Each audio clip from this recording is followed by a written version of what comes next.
Bakit kapag naghiwalay ang mag-partner, parang biglang nawawala lahat ng pinagsamahan? Nangyayari yan, Ate Kuring, lalo na kung matindi ang pain na na-encounter ng either of the two.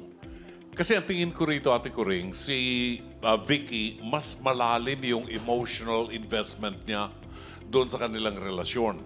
Kasi 4 times a week, dumadalaw siya sa kulungan, nagdadala siya ng pagkain, tapos na lumabas, out of pagtitiwala niya doon sa kanyang karelasyon, pinahiram niya ng 5,000 pesos na inutang pa niya sa the other usury, 5-6 yan, di ba? So ngayon, nasaktan siya talaga. Kaya madali para sa kanya na bumitaw sa isang relasyon. Pag matindi ang pain, mas madaling bumitaw sa isang relasyon. Kay Obet, you are morally obligated whether you like it or don't. You are morally obligated para bayaran mo yung pinahiram sa'yo na pera. Kadalasan dito, yung mga may utang nakikita namin, walang kakwenta-kwentang dahilan, gagawa ng rason para lang hindi na magbayad sa utang. Ano? So, sasabihin, babayaran kita, intayin mo lang pag nagkapera ako. Hindi po pwede yung ganon. Mahal mo man siya o hindi, ayaw na niya sa'yo, and you need to move on.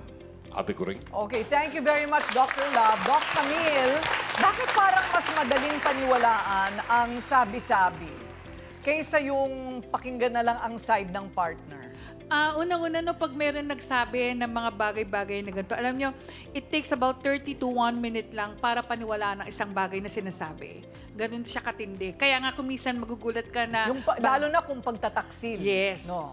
At saka, ang tendency, hindi ka nagiging mindful. It's more of a mindset na, ay, nagtataksil talaga to, mali yung ginagawa niya. So, yun yung nakakalungkot dahil kasi, pag umabot sa punto na yun ang tingin mo, hindi mo naiisipin kung ano man yung sasabihin na katotohanan. Kasi parang napangunahan napangunahan. Pero dito sa pagkakataong ito, siguro, Ate Kuring, gusto ko lang din makita kasi dahil tiyahin at saka pamangkin yung relationship. Pero parang nagiging mama's boy ang dating, ano? Diba? Yung tinatawag natin, ano ba yung psychological danger dito? Yung tinatawag nating enmeshment. Ito yung pagkakataon na hindi mo alam yung boundaries between yung emotional and practical na dapat na boundaries ng bawat isa. Na total, meron na siyang partner. Bakit kinakailangan suportahan si Tiyahin? Si Tiyahin naman, imposibleng walang pamilya. So parang nakikita doon, kaya nagkakaroon ng problema in terms of yung kung bakit nagkakaroon ng mama's boy, kung bakit yung isa, sasabihin pa gano'n, nagkukumpara pa, and then halos magkaano yung edad. So malaking factor yun. Sana magkaintindihan kayo dahil kasi napakaliit na bagay, pero ang utang malaking bagay para dito dahil kasi 5,000 pa rin is 5,000. Oo, na meron pang interest. Attorney Rob, bakit parang laging dehado ang mga nagpapautang sa ganitong sitwasyon? Sapagkat po nasa ilalim ng ating 1987 Constitution, Article 3, Section 20, na walang nakukulong na tao sa hindi pagbabayad ng utang. Ito po, ibig sabihin ay simpleng utang.